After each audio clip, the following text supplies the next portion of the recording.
Hola, ¿cómo están? Vamos a empezar hoy con la unidad número 6.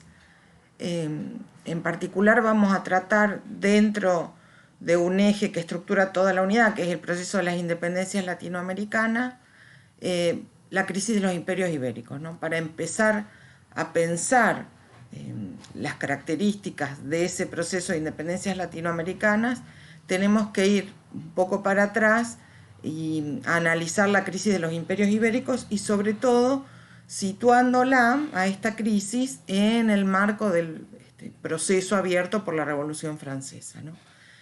Entonces, una de las cuestiones que quería plantear, retomando cosas que hemos estado charlando en la última clase sincrónica, ¿no? En primer lugar, pensar cuál sería la caracterización de estas revoluciones modernas, ¿no? ¿Qué es lo que marca el rasgo, digamos, definitorio, identitario de estas revoluciones modernas que van de 1776 con la independencia norteamericana y llega hasta 1848 cuando se da una suerte de movimiento, de encadenamientos, de irrupciones revolucionarias en Europa. La primera cuestión es que estas revoluciones nacen predicadas en el lenguaje de la igualdad y de los derechos, ¿no?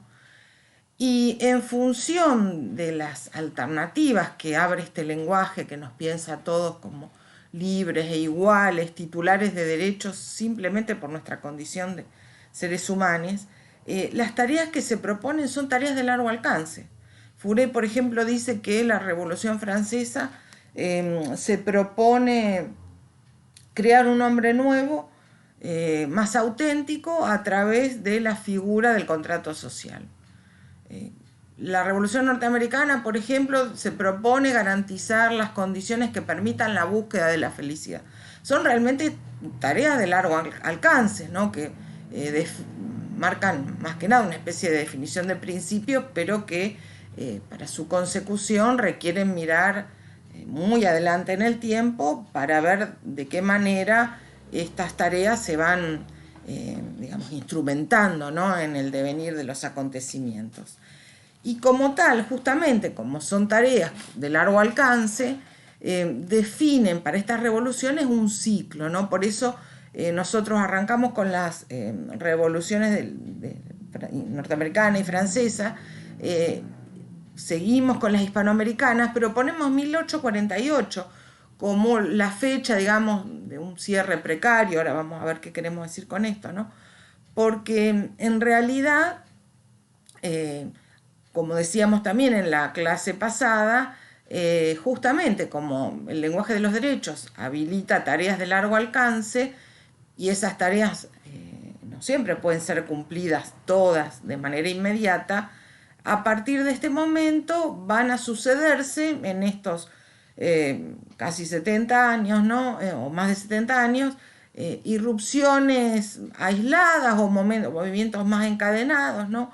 Que van tratando de retomar esas tareas pendientes que dejó abierto el ciclo revolucionario. Entonces, ¿qué entendemos por ciclo revolucionario? Que es una forma con la que muchos historiadores han caracterizado este mismo periodo, ¿no? No es que se le ocurrió a la cátedra abordar estas experiencias en esta clave, ¿no?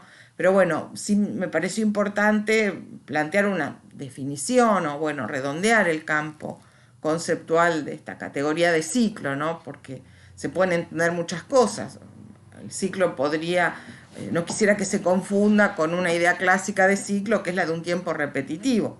Acá al contrario, digamos, en el marco de esta temporalidad abierta de la que hablábamos la última clase, ¿no? Que crea a los hombres y a las mujeres la imagen de que, bueno, la historia está disponible para la acción humana, el ciclo aparece como un periodo de tiempo, ¿no? Que está como jalonado, marcado por acontecimientos que señalan puntos de inflexión en relación a esa agenda de tareas abierta por la revolución.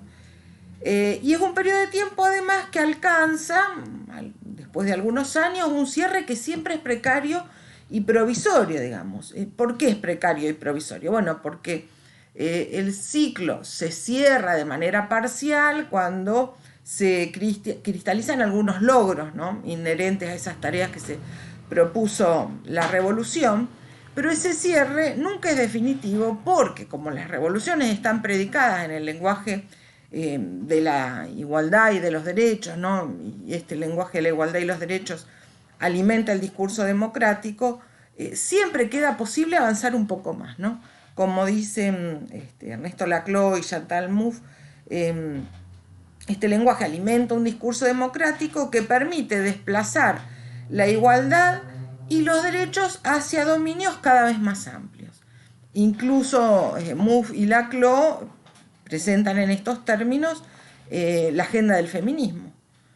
La agenda del feminismo se vuelve, digamos, no solo pensable, sino puede ser inscripta en un programa acumulativo de luchas que tienen un horizonte a futuro, en la medida en que el lenguaje de los derechos vuelve, digamos, vuelve a las relaciones asimétricas o de subordinación intolerables en el marco de la reivindicación de los derechos, y entonces siempre se van pudiendo incorporar nuevos reclamos, ¿no?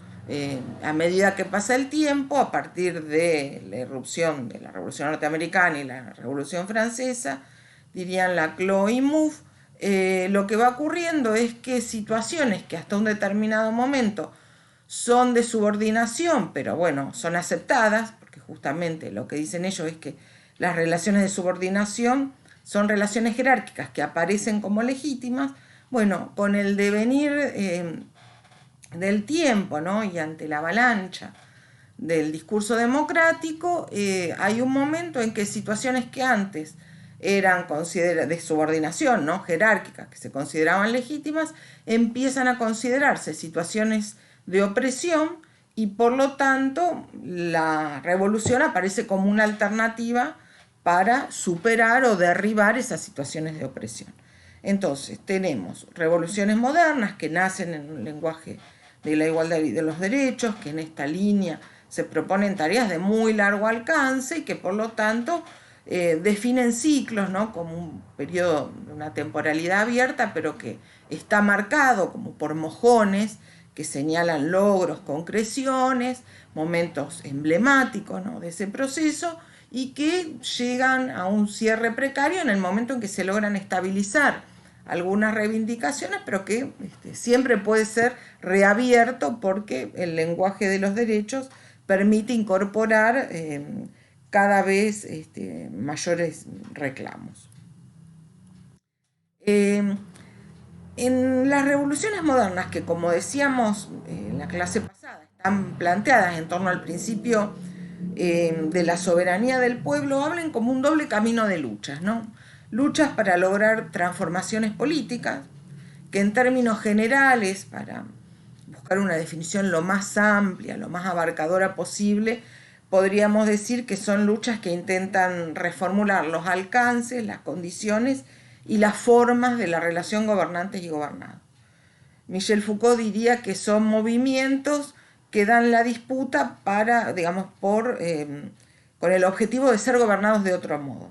No necesariamente son movimientos que están en contra de toda forma de gobierno, pero sí que reclaman ser gobernados de otro modo, ser gobernados, no sé, a través del consentimiento, a través de la representación, a través de la participación.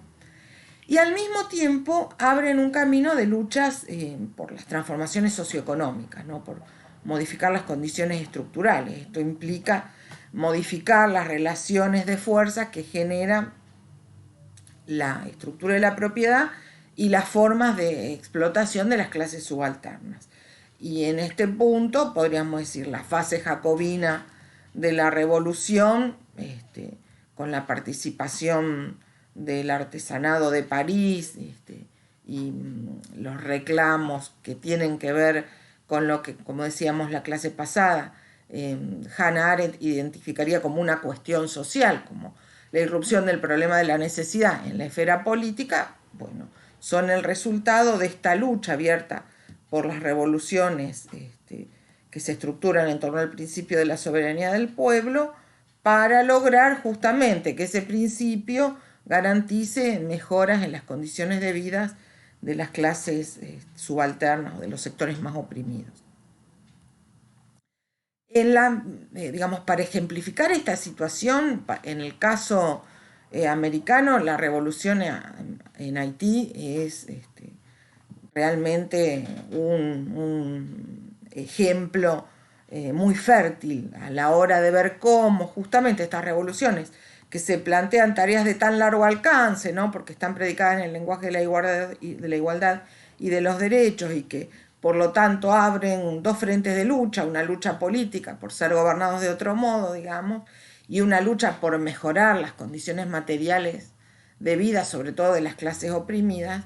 Bueno, el caso de Haití es emblemático, ¿no? Y además, bueno, es una colonia francesa, con lo cual la herencia revolucionaria francesa tiene un peso muy marcado en este caso, ¿no? Haití es la parte francesa, digamos, de la isla de Santo Domingo. La isla de Santo Domingo está dividida en dos mitades, una porción oriental bajo la dominación hispano-colonial, la mitad oriental, decía, y la porción occidental que está bajo la dominación franco-colonial. Acá me olvidé de poner el mapa en el PowerPoint, pero está en la ficha que tendrían que leer para acompañar esta clase, la ficha de cátedra que armé yo, que bueno, tiene una buena cantidad de información que yo estoy reproduciendo en el PowerPoint, ¿no? Entonces, la porción francesa, que es la porción de Saint-Domingue, es la colonia más rica de Francia. Tiene una economía basada en las plantaciones esclavistas que producen cultivos tropicales, ¿no? Azúcar, café, añil, tabaco, que son, por ejemplo, el añil es un producto destinado a la producción textil, para teñir telas, ¿no es cierto?, que es fundamental en la estrategia francesa de avanzar velozmente en las transformaciones estructurales del proceso de producción de manufacturas para acercarse a Inglaterra, que bueno, ha dado ese salto cualitativo que analizamos con la revolución industrial, ¿no? Y después, bueno, azúcar, café, tabaco son bienes de consumo suntuario, es decir, consumo de lujo para algunos sectores de las élites europeas, pero que justamente generan un margen de ganancia muy amplio. Por lo tanto, la producción de Saint-Domingue todavía es una producción vital para la economía francesa.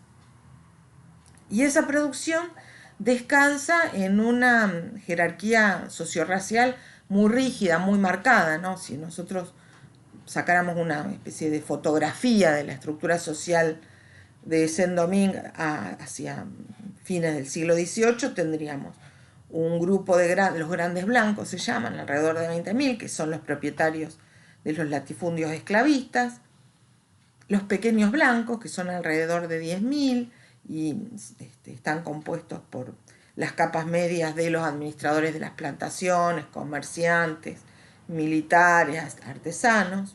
Los libertos, que es una población negra o o mulata, ¿no?, que también se dedica a la agricultura, que tiene pequeñas plantaciones y que en algunos casos incluso están trabajadas por esclavos, estas plantaciones, ¿no? Y en la base de la pirámide está la población de esclaves, que son cerca de 500.000, cerca de medio millón de hombres y mujeres arrancados de sus comunidades de origen en África y trasladados a América, ¿no? Hay dos cuestiones que marca Martínez Peria, que es un historiador de Haití, y una historiadora además que aborda esta historia en la perspectiva, digamos, decolonial, ¿no?, que trabaja temas ligados a la negritud. Marca dos cuestiones en relación, por un lado, digamos, a los pequeños blancos, ¿no?, que dice que son hiperracistas. ¿Por qué? Porque sus recursos no tienen que ver, no son materiales, no son económicos, no tienen que ver con su posición en la estructura productiva, digamos. En ese sentido, la posición ventajosa es la que ocupan los grandes blancos. Pero lo único que les permite ubicarse por encima del resto de la población es su condición de blancura. Por lo tanto, defienden a muerte la jerarquía racial, ¿no? Porque es lo único que les permite ubicarse un escalón por encima del resto de la población. Y después los libertos, sobre todo la porción mulata, ¿no?, de mezclas raciales, también en un momento del proceso revolucionario haitiano, va a marcar diferencias con el movimiento antiesclavista, ¿no?, preservándose un poco de, bueno, de, digamos, un movimiento igualador que arrase con todas las jerarquías, que despierta el temor de quedar al mismo nivel que la población esclava. Lo que dice Martínez Peria es que los libertos, bueno, defienden el modelo racial, pero ellos mismos son víctimas del orden colonial, porque, bueno, el orden colonial nunca les va a permitir moverse hacia arriba al nivel de los pequeños blancos, ¿no? Dice, se benefician de la estructura socio-racial porque, bueno, porque ellos también tienen plantaciones esclavistas, pero al mismo tiempo son víctimas de ese modelo, porque esa jerarquía socio-racial nunca les va a permitir equipararse a los blancos. La secuencia de los acontecimientos en la isla de Saint-Domingue está marcada en el inicio, 1791, por un levantamiento de esclavos en la región norte de la isla. Y esto es como que cambia para siempre la historia de Saint-Domingue. ¿Por qué? Porque el levantamiento además se produce en un contexto particularmente propicio que tiene que ver con el curso de los acontecimientos revolucionarios en Francia. No se olviden que en el 92 en Francia se va a abolir la monarquía, después se decapita al rey y se va a dictar una constitución republicana que, bueno, que aunque nunca alcanza a instrumentarse de manera definitiva, sí define el perfil de un gobierno que, bueno, asume, por lo menos en el plano teórico, los principios de la igualdad, ¿no? Y justamente, digamos, ese levantamiento de esclavos se va a topar con el envío por parte del gobierno francés de 2 comisionados a Saint-Domingue, que van a, bueno, tratar de lidiar con la situación organizando una república esclavista, ¿no? Habilitando, no aboliendo la esclavitud, pero habilitando la participación política a los blancos, en primer lugar, grandes y pequeños blancos, como veíamos antes, y luego, ante la presión del movimiento esclavista, para los libertos. Ante esta situación, el movimiento de esclavos, ¿qué hace? Establece una alianza con los españoles de la otra mitad de la isla. ¿Por qué? Porque los españoles, en ese momento, España, en realidad, forma parte de una alianza contra Francia, ¿no? Entonces, ve España en la posibilidad de alimentar la movilización esclava de la parte francesa de la isla, una forma de debilitar a Francia, ¿no? Esto también marca la importancia de analizar los acontecimientos iberoamericanos, latinoamericanos, como le queramos llamar, ¿no?, en una escala más amplia, porque hay muchas cuestiones que, si no las remitimos al proceso que desata el acontecimiento revolucionario francés en Europa, ¿no?, guerras, alianzas móviles, etcétera, no se entienden. Bueno, en este caso, aprovechando, digamos, que en ese momento España es enemiga de Francia, y el movimiento de esclavos trata de establecer una alianza con los españoles de la otra mitad de la isla, ¿no? Ante esta situación, ¿qué va a pasar? 2 cosas importantes. Por un lado, los blancos temen el curso que están tomando los acontecimientos, ¿no? Les parece que, bueno, la movilización esclava en la propia isla y la radicalización del proceso político en la metrópoli francesa, realmente tienen un costado peligroso, ¿no? Y van a organizar un levantamiento para, digamos, abatir a las autoridades enviadas desde Francia. Y en este contexto, los delegados franceses se dan cuenta que la única manera de hacer frente a ese levantamiento de los blancos es lograr aliarse con los libertos, con los esclavos que estaban en rebeldía, ¿no? Entonces, ¿qué hacen? Decretan la abolición de la esclavitud, ¿no? Y con eso logran que tanto los libertos como los esclavos sublevados, que están al mando de Toussaint Louverture, que va a ser un personaje muy importante en este proceso, el líder del movimiento esclavo, ¿no? Se pasen nuevamente, digamos, al ejército francés y además contribuyan con el ejército francés en el escenario de una guerra que las monarquías europeas querían llevar hasta incluso el Caribe, ¿no? Hasta la región del Caribe. En parte en premio, ¿no?, a esta fidelidad del movimiento y en un escenario en el cual los delegados franceses tienen que volver a Francia, perdón, a participar de la convención termidoriana, ¿no?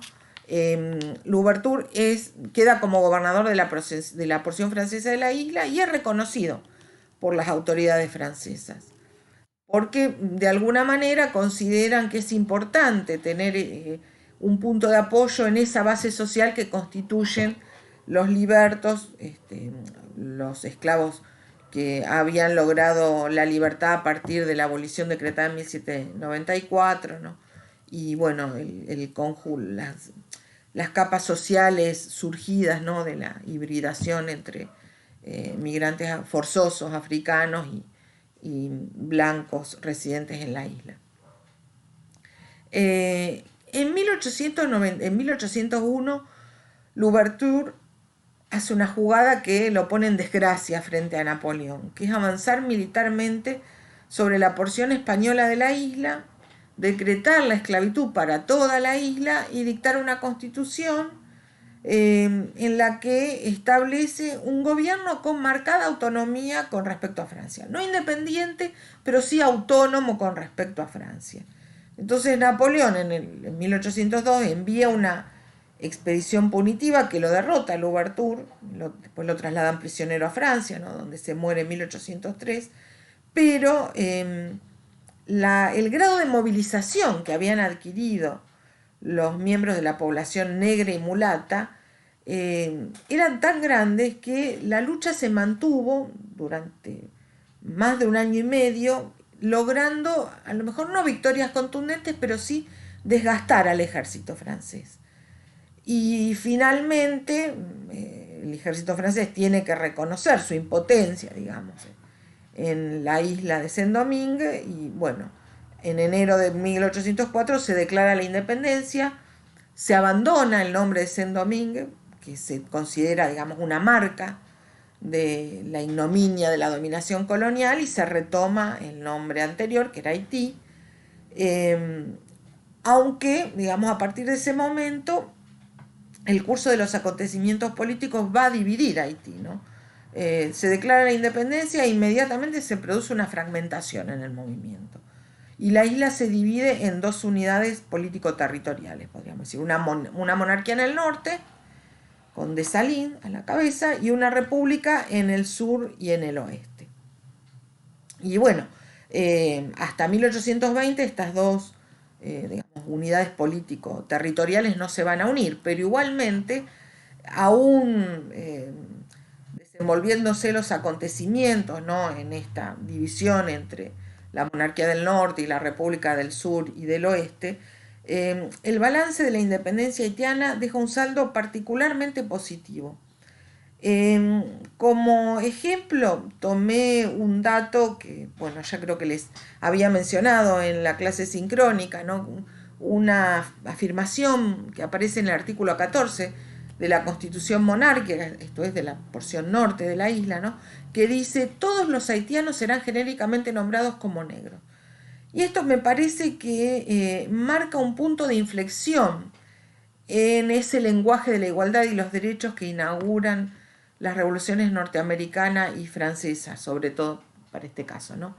Que es, en primer lugar, una, digamos, reconfiguración de la cuestión de la universalidad de los derechos, ¿no?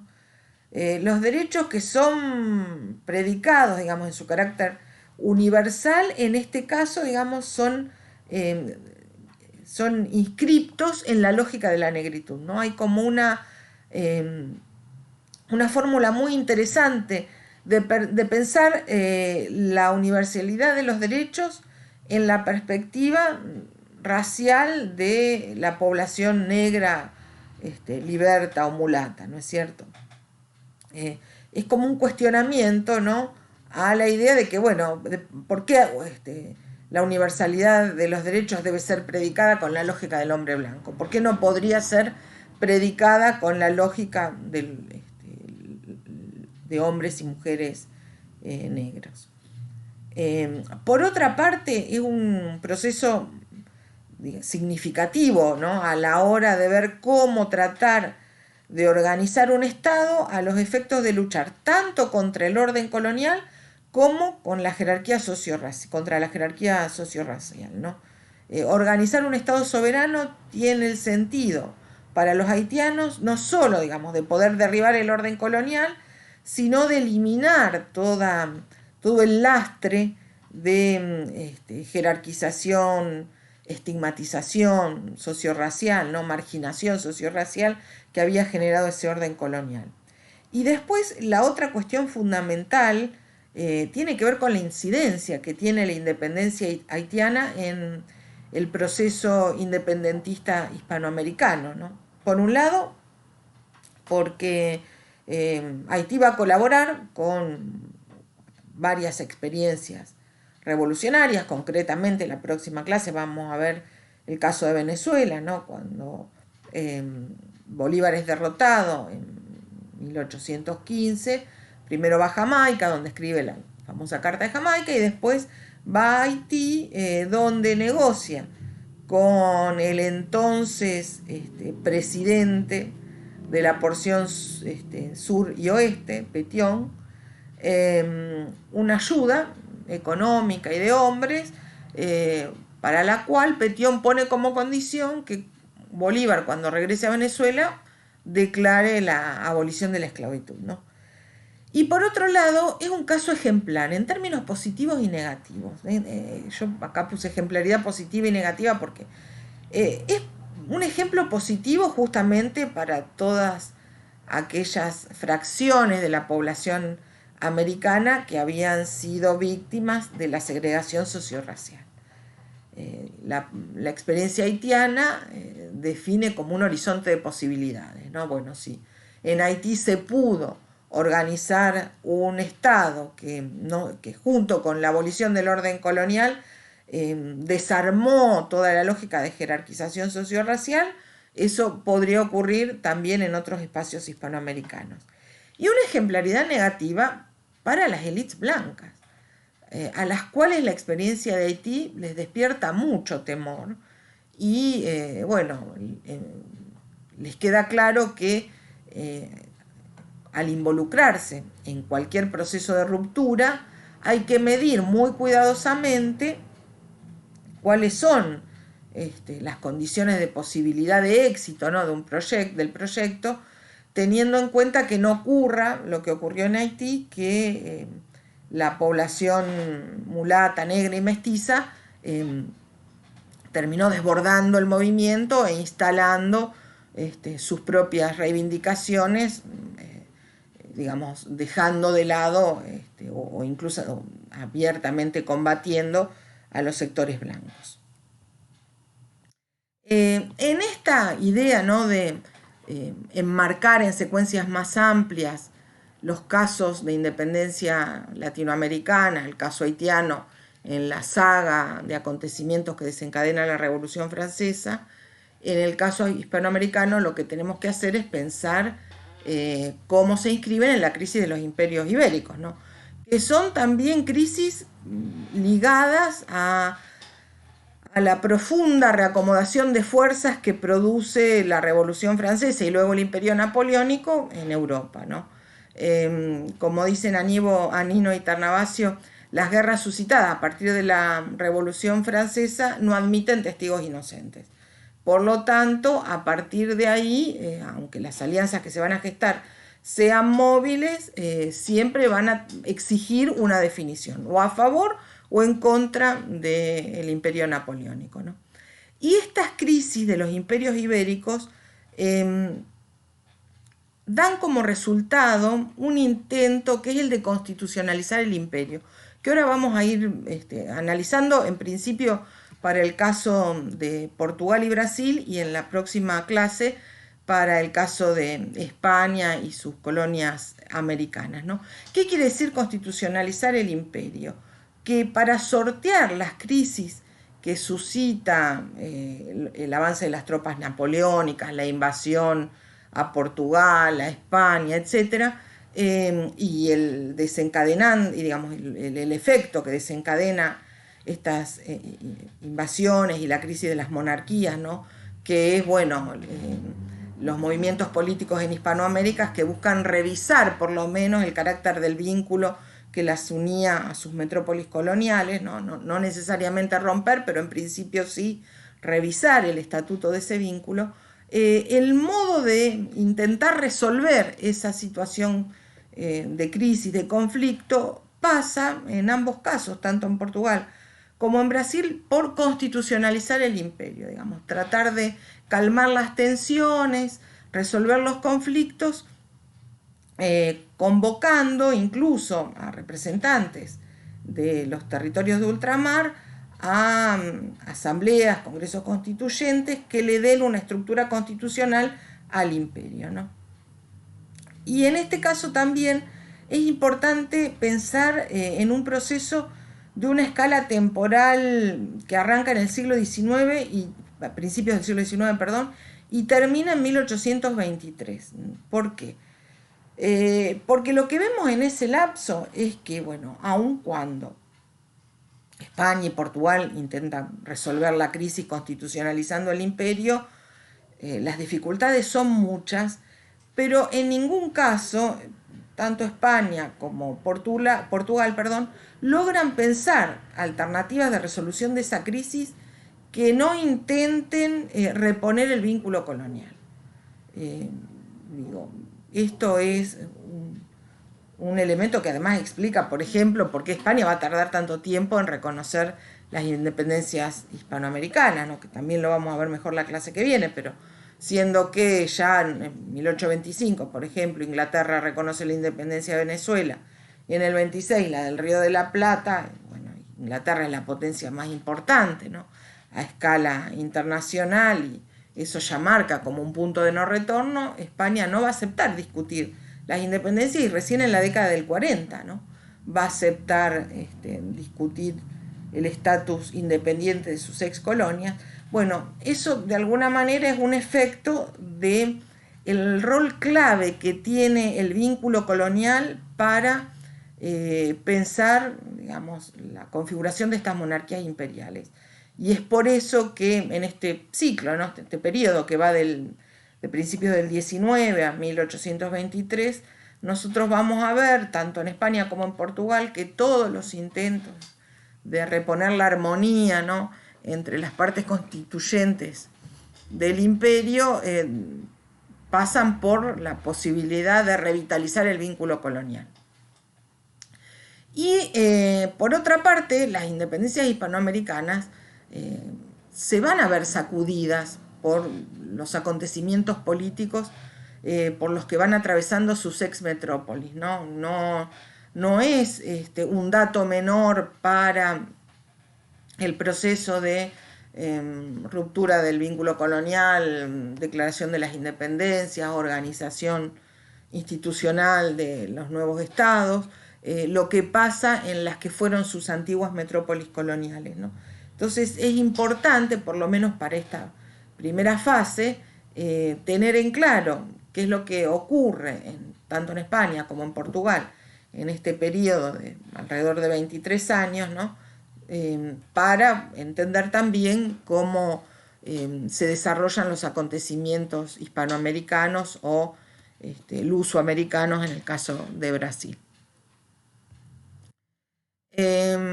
Entonces, para analizar los procesos ibéricos hay que tomar dos dimensiones fundamentales para entender estos procesos, ¿no? Por un lado, como decíamos antes, la política europea, que es un escenario de alianzas móviles en la secuela de guerras continuas, ¿no?, que desata la Revolución Francesa. Y por otro lado, la otra dimensión de análisis es la dinámica interna de las metrópolis coloniales, sobre todo España y Portugal, en nuestro caso, ¿no?, que abarca tres momentos. Crisis inicial de las monarquías, estas monarquías que se concebían como imperios atlánticos, ¿no? Y para esto hay que ir a principios del siglo XIX, incluso más atrás, porque la invasión napoleónica a la península en 1808 no alcanza por sí sola. La invasión napoleónica se produce, para el caso español, en un escenario en el que la monarquía, como vamos a ver, ya estaba en crisis, o por lo menos ya exhibía algunos costados muy notorios de una crisis, y en el caso portugués, en un escenario en el cual la monarquía desde hacía mucho tiempo venía evaluando cómo reconfigurar los lazos territoriales con los territorios de ultramar, porque había una imagen muy instalada ya para principios del siglo XIX, que era que en realidad la porción más importante de la monarquía no era Portugal, sino Brasil, ¿no? Entonces, esas crisis de las monarquías ibéricas nos requieren pensar un poco más atrás de la invasión napoleónica para entender cómo se va estructurando el proceso, ¿no? Después, un segundo momento importante para el análisis de esa dinámica interna es, ver, estudiar, examinar cuáles son las respuestas a los avances del imperio napoleónico, ¿no? Cómo se responde en Portugal, en España, en América. Y después un tercer momento, para llegar ya a 1823, son los reacomodamientos en el escenario de la restauración, una vez que Napoleón es derrotado, ¿no?, a partir de 1815, que va a implicar nuevas alianzas, un acuerdo de colaboración recíproca, ¿no?, entre monarquías absolutas, ¿no?, que definen que el único principio de legitimidad es el monárquico, y que ante cualquier irrupción revolucionaria se van a auxiliar recíprocamente para apagar esos levantamientos. En el caso de Portugal y Brasil, entonces, la crisis inicial, uno, podría decir que si remitimos a la invasión napoleónica, da como respuesta el traslado de la corte de Juan VI a Río de Janeiro. Pero resulta ser, y por eso les decía antes que hay que ir un poco más atrás, que en realidad ya hacía mucho tiempo, por lo menos desde las últimas 3 décadas del siglo XVIII, que se estaba evaluando el proyecto de trasladar la sede de la corte a Brasil. Por lo tanto, la decisión de Juan VI no es improvisada ni es arbitraria. Lo que hace simplemente es retomar un plan que ya estaba dando vueltas por ahí, que respondía a esta idea de que en realidad la parte más importante de la monarquía eran las colonias, ¿no?, y que por lo tanto había que pensar en una nueva configuración de los lazos territoriales que respondiera a esa primacía, sobre todo económica, de los territorios de ultramar. Entonces, el traslado de la corte de Juan VI a Río de Janeiro en 1807, cuando Napoleón avanza cruzando, las tropas napoleónicas en realidad, cruzando España para llegar a Portugal, como un modo de castigar, de sancionar la posición portuguesa, que desconoce el bloqueo continental que Napoleón le decretó a Inglaterra, ¿no? Entonces, como Portugal desconoce ese bloqueo continental, Napoleón decide invadir Portugal, y ante la amenaza de la invasión, Juan VI lo que hace es retomar, como les decía, un proyecto ya existente de trasladar la corte a Río de Janeiro. Y lo que, digamos, le queda a los que a la élite portuguesa que permanece en la península es, bueno, recostarse en la ayuda británica, ¿no? Y entonces la otra cuestión importante para pensar las respuestas a esta crisis inicial es lo que también Anino y Tarnavasio llaman mediatización británica de la política europea. Algo que en parte también va a ocurrir, vamos a ver la próxima clase, en el caso español, ¿no? Mediatización británica de la política europea, ¿qué quiere decir? Que bueno, Portugal se va a acoplar a la política británica, va a descansar incluso en el auxilio militar que le va a brindar Gran Bretaña, trasladando ejércitos a Portugal, y de hecho por eso puse como fecha 1808, porque en agosto de 1808 desembarcan en las costas portuguesas tropas británicas, ¿no? Que van a conducir de alguna manera la estrategia de expulsión del ejército francés. Frente a los avances del Imperio Napoleónico, que sería la etapa que va de 1808 a 1815, ¿qué respuestas ofrece el Imperio portugués? Bueno, en primer lugar, una americanización de la monarquía, ¿no? En sintonía con esta figura del traslado y con esta idea que ya estaba dando vueltas desde hacía mucho tiempo, que visualizaba a América, a Brasil concretamente, ¿no? Como la porción más importante de la monarquía, lo que se produce es una americanización de la monarquía, no solo porque la corte se traslada con el rey a la cabeza, obviamente, sino porque, bueno, empieza a redefinir sus estrategias políticas, ubicando el centro neurálgico de la monarquía en Río de Janeiro.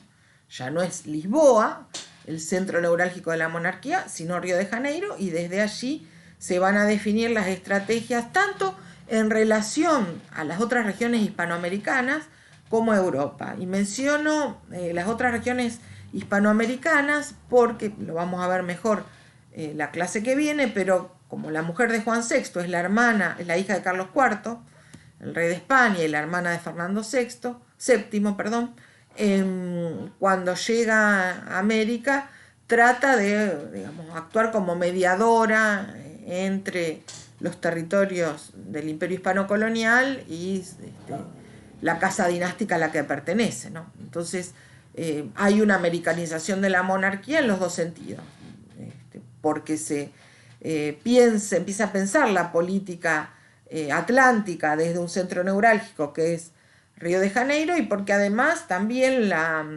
casa reinante de los Braganza, Juan VI y su mujer, Carlota Joaquina, incluyen en su cálculo estratégico, ¿no?, la situación americana. Y frente a esto, digamos, que produce mucho rechazo en las élites portuguesas, tienen que aceptar que en Portugal se formen juntas, ¿no? Juntas que dicen representar a la monarquía en el territorio peninsular.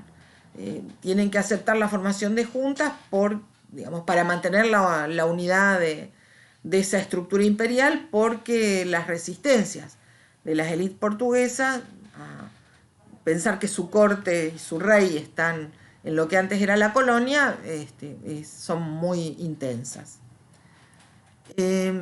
Cuando se produce la caída de Napoleón, se desata todo un movimiento a ambos lados del Atlántico, ¿no?, en Portugal, en Brasil, para definir estrategias de reacomodamiento, ¿no?, de reposicionamiento en el escenario de esta restauración monárquica de la que hablamos, ¿no?, que vuelve a fijar como principio de legitimidad el de las monarquías absolutas, y que establece una especie de pacto de solidaridad o de ayuda recíproca entre las monarquías absolutas frente a cualquier irrupción revolucionaria.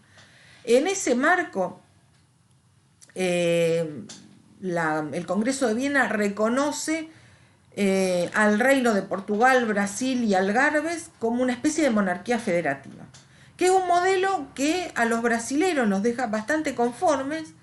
Pensar que tienen al rey de ese imperio en Río de Janeiro, ¿no? Y que la presencia de la monarquía en las tierras brasileñas además puede funcionar como una garantía contra lo que Murilo de Carvalho llama el haitianismo, que es una palabra que circulaba en la época, ¿no? Murilo de Carvalho analiza todo este proceso y dice, bueno, para las élites brasileras el ejemplo de Haití, como decíamos antes, era un negativo, ¿no? Una ejemplaridad negativa.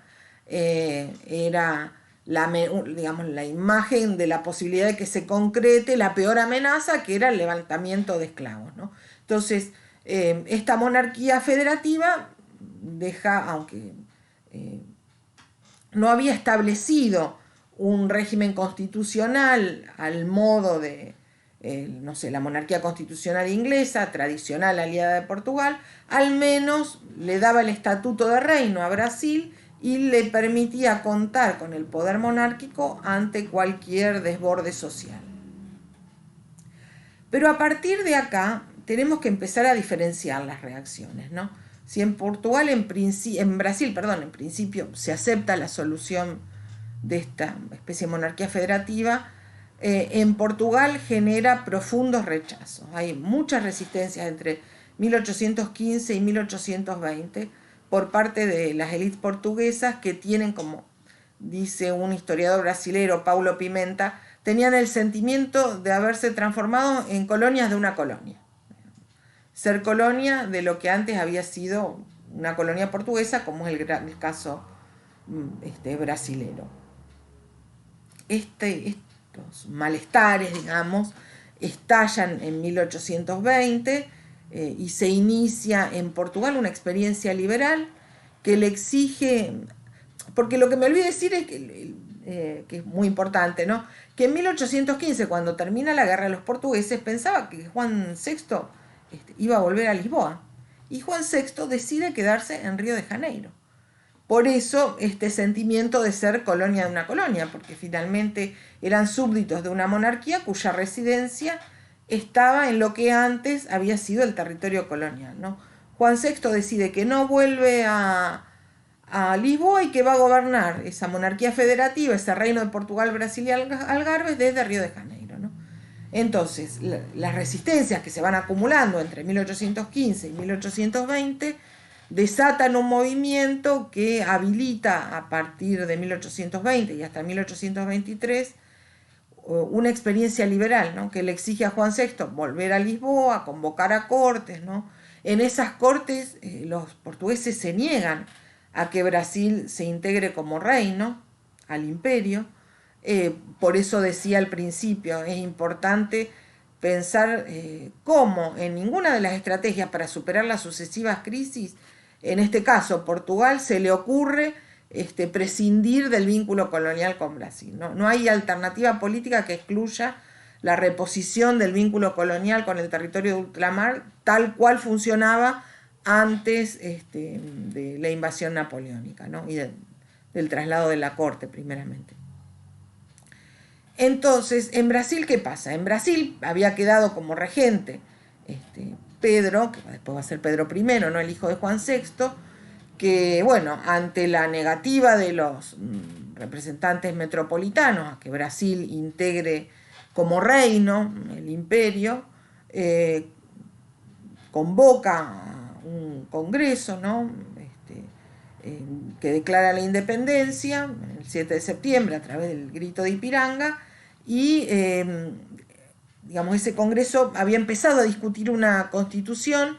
Pedro I disuelve el Congreso, no quiere someterse a una constitución dictada por el Congreso, por un Congreso, para mantener, digamos, ese perfil de autoridad concentrada, heredado de las monarquías absolutas, pero lo cierto es que dicta una constitución monárquica que era bastante similar a la que estaba discutiendo el Congreso en ese momento, y que, digamos, si bien le concede muchas atribuciones al rey, no restaura el absolutismo tal cual lo había hecho el Congreso de Viena en 1815 en el resto de Europa, ¿no? Y bueno, a partir de 1822, Brasil va a iniciar su camino, ¿no?, como Estado independiente, pero con una constitución monárquica, ¿no? Y acá, como dicen Anino y Ternavasio, la estrategia constituyó, la estrategia central, ¿no?, fue constitucionalizar el imperio para crear una nación. Lo que pasó es que en la estrategia de constitucionalizar el imperio, como no, digamos, no se aceptó integrar a Brasil con el Estatuto de Reino, finalmente esa porción segregada del imperio eligió a la monarquía, digamos, como forma de gobierno para, digamos, darle cuerpo a una nación que, bueno, finalmente terminaría, digamos, después de un proceso muy complejo de cristalizar en la segunda mitad del siglo XIX. Bueno, hasta acá llegamos con la clase.